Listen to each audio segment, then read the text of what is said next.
O melhor da vida é assistir, curtir e se apaixonar. Por quê? Pelo melhor da vida. Aproveite!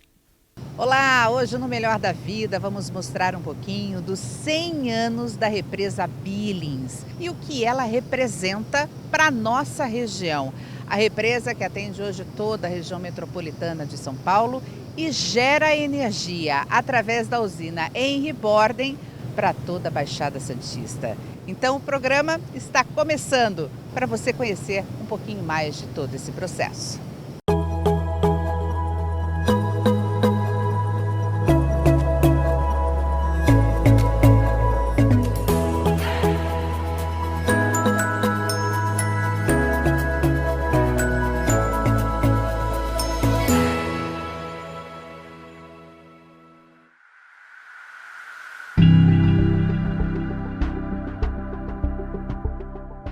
O ponto de partida para o nosso passeio aqui pela usina vai ser por esse bonde funicular.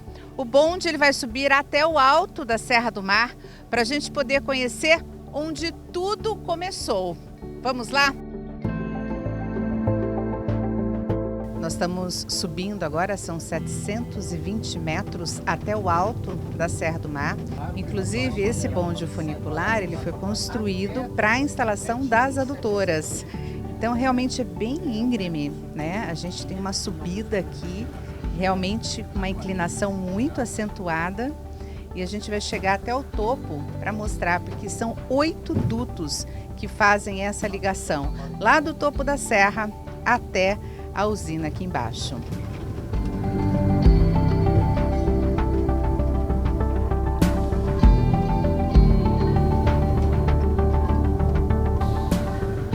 Estamos chegando agora na casa de máquina, onde a partir desse ponto é onde acontece toda a captação realmente, em que a água passa por esses dutos e desce 720 metros até as usinas lá embaixo, tanto a externa quanto a subterrânea. E a gente vai agora parar para poder acompanhar o que existe aqui em cima. E aí você vai ver todas as explicações de toda a origem dessa usina Henry Borden e qual a importância dela para toda a nossa região, inclusive para todo o Brasil. E ela fica entre as maiores usinas em queda d'água do mundo. É muito interessante. Estou aqui com o Emerson, que é o coordenador geral aqui da usina.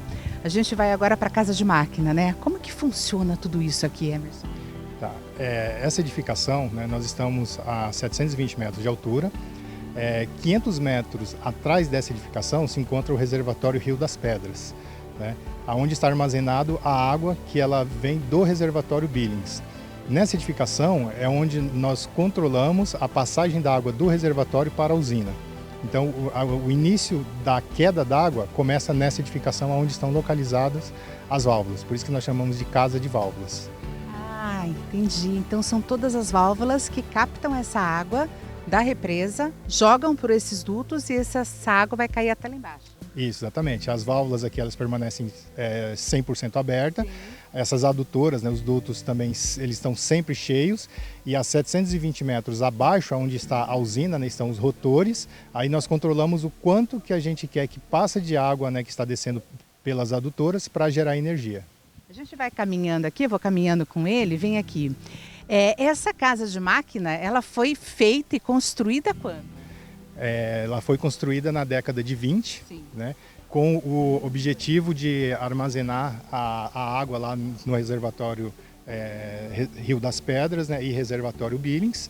E para permitir essa descida da água, né, a gente reter essa água no reservatório, e eu consegui uma geração contínua durante todo o ano, né? Então mesmo em época de estiagem, né, quando eu faço esse armazenamento da água, eu consigo ter essa flexibilidade.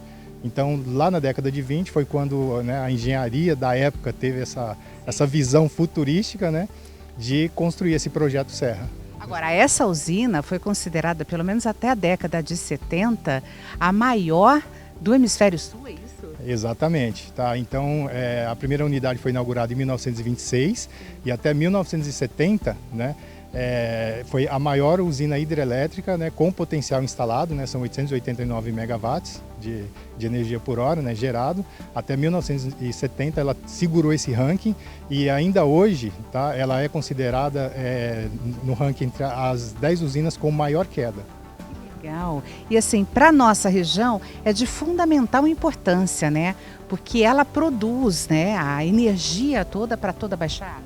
Correto. Entendeu? Então, no início da construção dela, ela era a principal fonte de energia, né, que propiciou a industrialização tanto do polo de Cubatão quanto a região metropolitana de São Paulo. E ainda hoje, né, ela gera energia, né, embora ela trabalhe em stand-by, né, então ela fica conectada no sistema, aguardando uma necessidade. Teve necessidade no sistema, em 10 minutos ela consegue sair de 19 megawatts, que é a geração mínima que ela mantém, para os 889 megawatts. Poxa, que legal. E é por isso, gente, que a gente está aqui acompanhando, não só eu, mas vários veículos de comunicação estão fazendo, estão mostrando justamente como que funciona, como que é o processo dessa usina, porque a represa Billings está completando 100 anos e a usina vai completar agora o ano que vem, é isso? Exatamente. Ano que vem a usina completa 100 anos. É uma usina centenária que ainda hoje tem uma função estratégica para o sistema devido a ela estar no polo de consumo.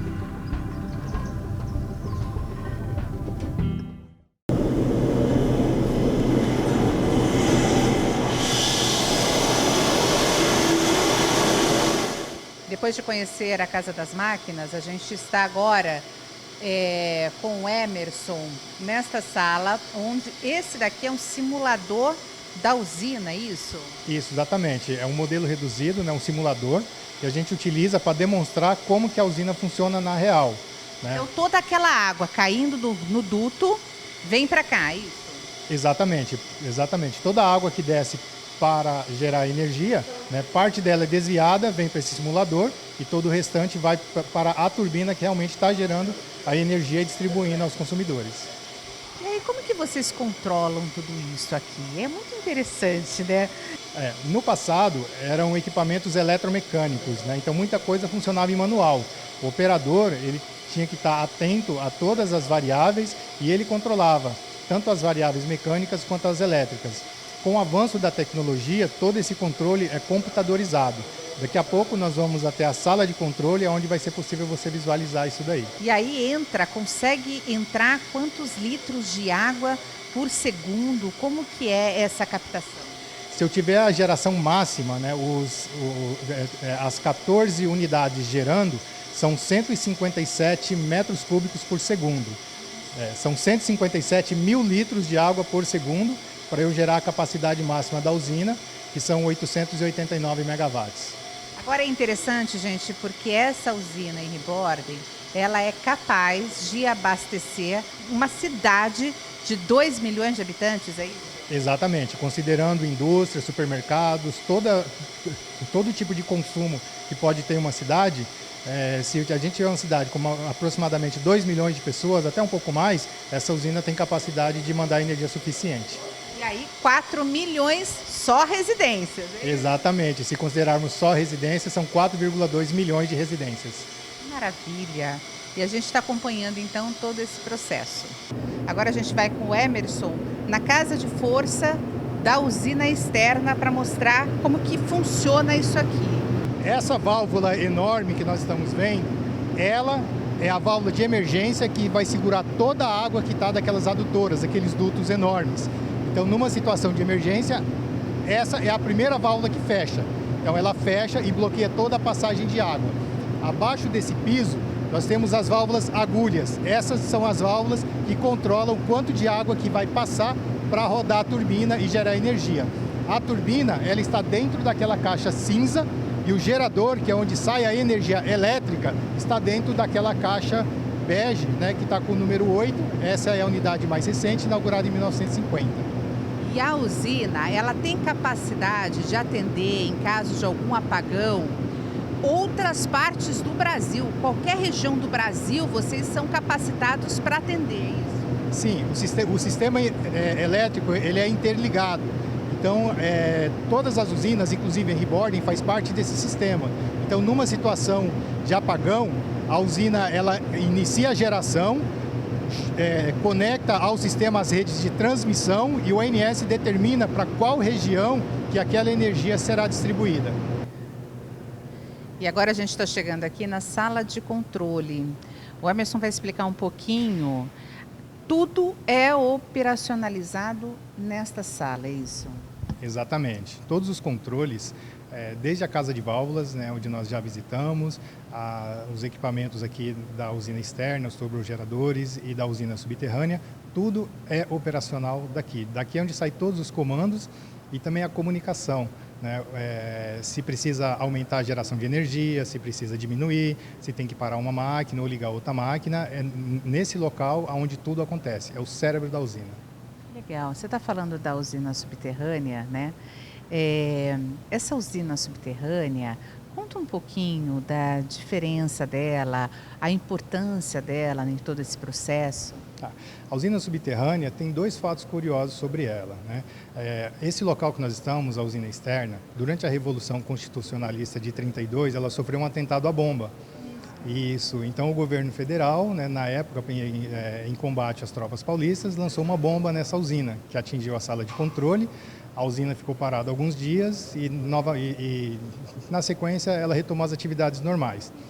Com a evolução da tecnologia, a necessidade da demanda de energia elétrica, a Light, na época, a atual EMAI, ela continuou com seu projeto de expansão, aumentando a capacidade de geração. Então, o primeiro fato é que a usina subterrânea ela foi construída dessa forma devido ao ataque à bomba, então, que é uma usina à prova de bomba.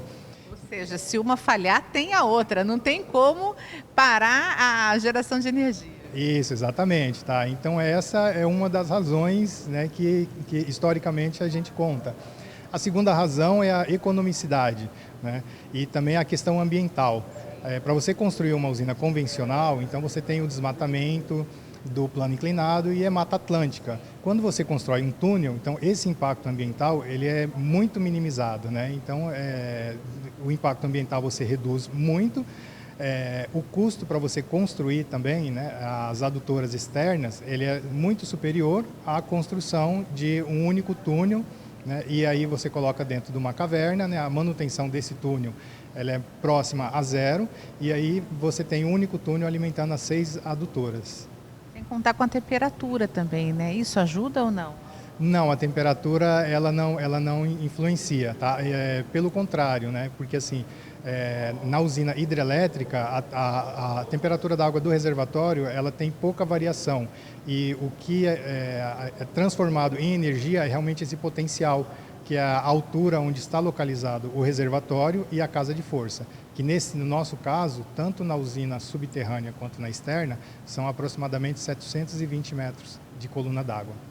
Legal, gente. Olha, eu adorei conhecer toda a usina em Rebording, porque realmente é uma usina com uma importância muito grande para a geração de energia do país. Até a década de 70, para toda a América Latina, era a principal usina da América Latina.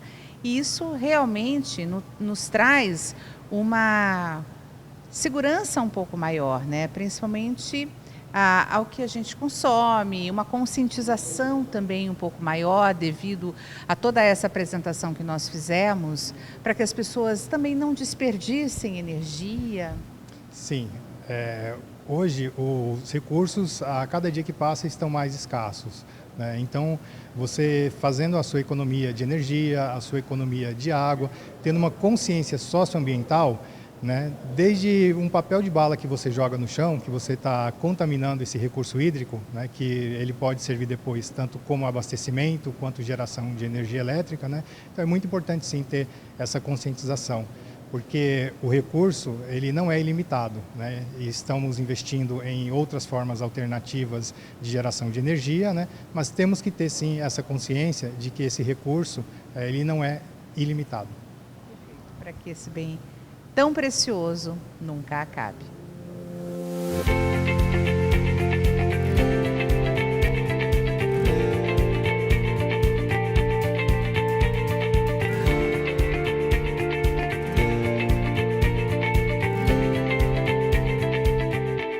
Chegamos então nesse túnel que vai dar acesso à usina subterrânea, que foi justamente feito embaixo de uma montanha, é isso? Exatamente, é uma escavação dentro da montanha. O local que nós estamos agora é o túnel de acesso e aí nós vamos chegar no início da caverna. O início da caverna, onde ela percorre 120 metros, é uma caverna estreita, ela tem somente 21 metros de largura por 39 de altura. Perfeito. Vamos lá, gente. Tô curiosa para conhecer. Eles têm que atravessar esse túnel aqui para chegar a essa caverna que está bem embaixo também da montanha, apesar dessa toda essa estrutura que vocês fizeram. E essas daqui são válvulas, é isso? Isso, essas são as válvulas esféricas. São essas válvulas que bloqueiam o fluxo de água que está descendo do reservatório Billings e Rio das Pedras para entrar na turbina. Então, numa situação situação de emergência que eu precisar parar a geração, essas são as válvulas de bloqueio.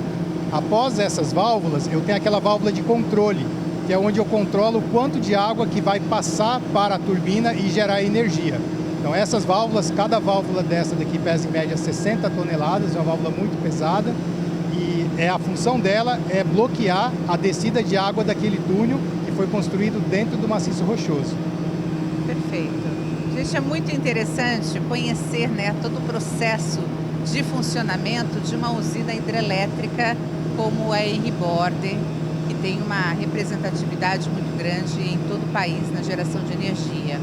E eu te agradeço aí por nos acompanhar nesse trajeto todo. Ele que me acompanhou também outros colegas da imprensa, para a gente fazer uma matéria especial realmente sobre os 100 anos, né, da represa